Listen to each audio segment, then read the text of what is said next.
So here we are today with another Views from the Veranda, and this is where I share my views on all aspects of real estate and more potentially how they affect people within the Shire. So I thought today I'd share with you my views on that nasty word taxes, specifically property taxes. So in New South Wales we have three types of property tax. We have land tax, which is a state-based tax, we have capital gains tax, and we have something called negative gearing. So in regard to land tax, that's the tax that's payable on your taxable investment properties, not your primary residence. And it relates to the land value, not the total value of the property.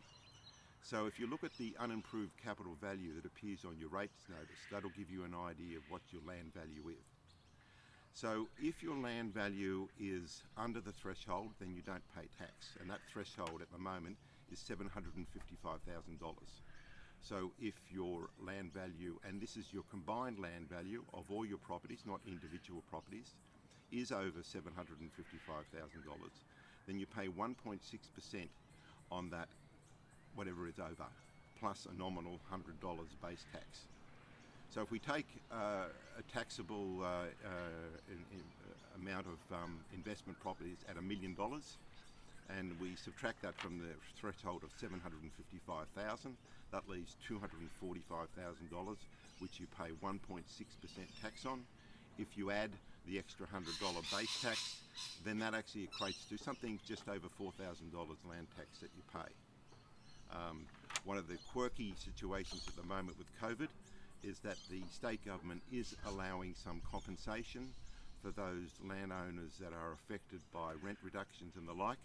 So they are able to have a reduction in the land tax that they pay based on the amount of money that they're losing on their rent to help tenants out. So the other tax I mentioned was capital gains tax. This is the tax you actually pay on a property when you actually sell it, after you sell it. So in fact you can actually either have a capital gain or a capital loss. So that means what you actually bought the property for and what you sold the property for, whether there's a positive or a negative in relation to that. So capital gains tax isn't really a separate tax. It's actually what is assumed as your assessable income. So if you do make a capital gain in selling a property, then it has to be accounted for during that tax period as a increase in your income. If you make a loss, unfortunately you can't claim that as a loss, but you can claim that against other capital gains that you made during that same period. So then if we take into account the fact that this includes all properties that has been purchased since September 1985, but please remember it doesn't include your primary place of residence, only your investment properties. And in fact, if you do buy a property and then 6 years later decide to rent it out, then you can actually have that period rented for 6 years, and if you move back in within 6 years, then you don't pay capital gains tax. So that's a little bit of a difference. So the third area is negative gearing. That's when you actually borrow money to invest in an investment property. And what negative gearing relates to is it's the amount of money that you earn on that investment property, i.e. rent, minus the expenses, which includes your mortgage. So if you do, it does create a loss, you can claim that loss against in your sort of assessable income. So this is actually what drives a lot of the investment and rental supply market, in that a lot of people see this as an opportunity to invest in property, knowing that they can claim some loss. I mean, I think most people buy an investment property not necessarily thinking that they're going to make an ongoing loss, but what they are considering is about capital gain.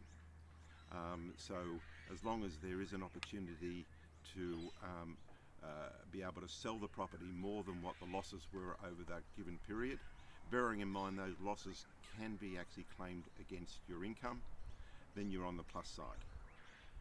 So that's what are the three types of taxes that are going around at the moment. Unfortunately, hopefully that is all there is. You know, the other thing about realities is that there are two finalities in life. There's death and taxes. So you have to consider both.